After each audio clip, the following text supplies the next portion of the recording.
Okay, let's get into this deep dive. There's Yeah. been, well, a massive amount of talk recently in the cricket world, Hmm. specifically about a championship final, Right. one that had a pretty surprising outcome. Historic, even. And you, listening in, you've brought us this pile of articles, notes, all about that specific match, the World Test Championship final. Yeah, exactly.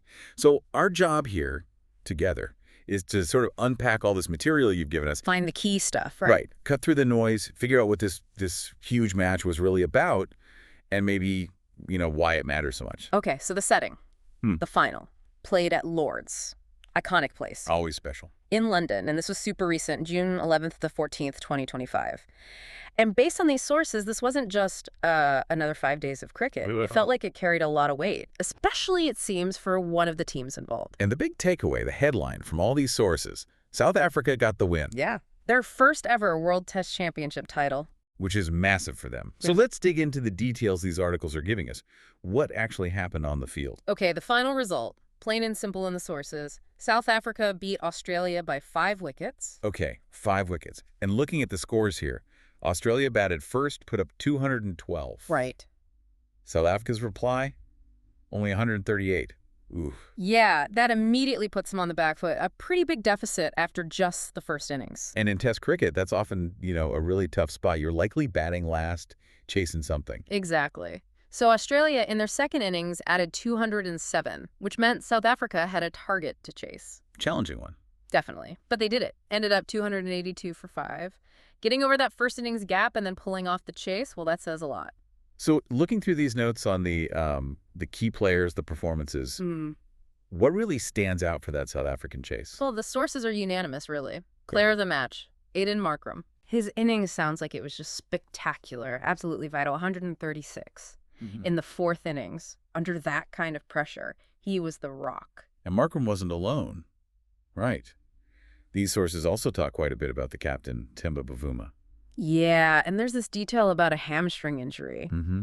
The descriptions paint a picture of just incredible resilience, battling the injury but still grinding out 66 crucial runs. Wow. That partnership he had with Markram, you have to think that was, well, immense, probably the core of turning things around, especially with him hurting. And then the finishing touch, Kyle Verreynne hit the winning runs, sealed the deal. Yep, fitting end.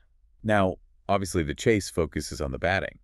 But these sources, they also sort of nod towards the bowlers earlier on. They mentioned Rabada. Right, yeah. Is there detail in here about his impact? Because keeping those Aussie scores down must have been critical too, right? Oh, absolutely. And the sources you gave us actually prompt that thought, asking about, I think it says Rabada's 9 wickets. Yeah. So yeah, his performance across the whole match, taking key wickets in both innings, was clearly fundamental. So he kept them in the game, basically. Exactly. Limited the damage, kept the target chaseable. The bowlers absolutely did their part first. You can really trace the momentum shifts described in these articles, can't you? Australia must have felt pretty good after that first innings lead. Oh, for sure. And even midway through day 3, sources suggest they looked like they were in a strong position. But then came the fight back. And the turning point, as these articles frame it, seems really clear. That Markram-Bavuma partnership on day 3 wasn't just about survival, it actively swung the momentum. Right, a proper counterpunch. Yeah, a really defiant stand under all that pressure, which, maybe pushes back against some old stories about this team. And then day 4 rolls around, it's about finishing it off. Just 69 runs needed. Yep. And the sources describe a really composed chase, holding their nerve under, well, immense final day pressure to wrap up this historic win. So let's piece this all together from the sources. What does this victory actually mean? Beyond just the scoreboard, why is this specific match getting so much attention? Well, for South Africa, the big thing is ending that drought. A 27-year wait, the sources say, for a major ICC trophy. 27 years. That's a generation of cricket. It really is. And what's fascinating is how this win seems to tackle a big psychological thing head on. You mean the... Yeah, the sources you've got here mention it quite a bit, that whole chokers tag that's followed them around. Right, that label. Winning a final like this, high pressure, coming from behind, needing a big fourth innings chase, that's probably the best way possible to finally maybe shake that off. It feels like a huge mental barrier broken. And it wasn't just any win. It was a comeback win, specifically against Australia after being behind early.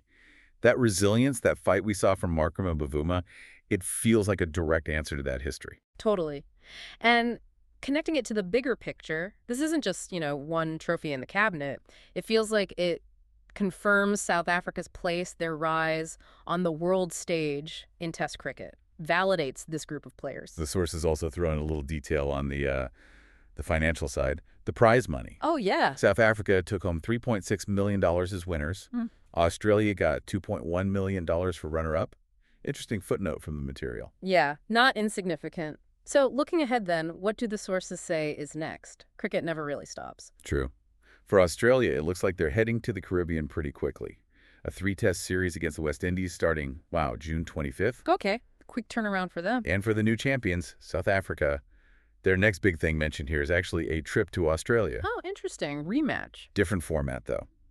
It's a white ball tour ODIs and T20s planned for August 2025, so they'll face off again soon, just not in tests immediately. Okay, so let's try and wrap up the main insights from this stack of sources we've gone through. It boils down to this incredible comeback win for South Africa, at Lord's no less, built on, well, truly heroic efforts like Markram's Big 100. And that resilience you mentioned, from Bavuma playing through pain, the whole team under pressure in that chase. And it's clear from all the reporting, this isn't just about lifting silverware. It's the weight of history being lifted, too. That 27-year wait finally over, and maybe, just maybe, putting that choker's label to bed for good. That seems to be the underlying theme in so much of this material. Absolutely. And maybe think about that story, the resilience, fighting back when you're down, breaking a barrier that's been there for so long.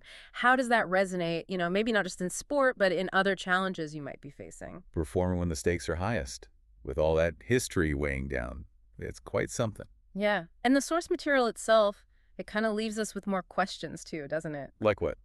Well, the full scorecards, what other contributions were there? We touched on Rabada, but diving into his full match figures and others too. Right, the detailed stats. And what about the impact on rankings? Team morale for both sides going forward. Yes. These sources hint at it, but there's more to explore there. And maybe here's a final thought to leave you with, sparked by looking at this through the lens of that long 27-year gap the sources highlight. Okay. Could one single win, even a massive one like this, after so long trying and falling short, could it actually change the fundamental identity of a team? You mean change how they see themselves, how they approach things from now on? Exactly. Does overcoming something so deeply embedded, like that choker's narrative, shift something more profound than just the result of one series? Does it redefine them for the future? Something to ponder?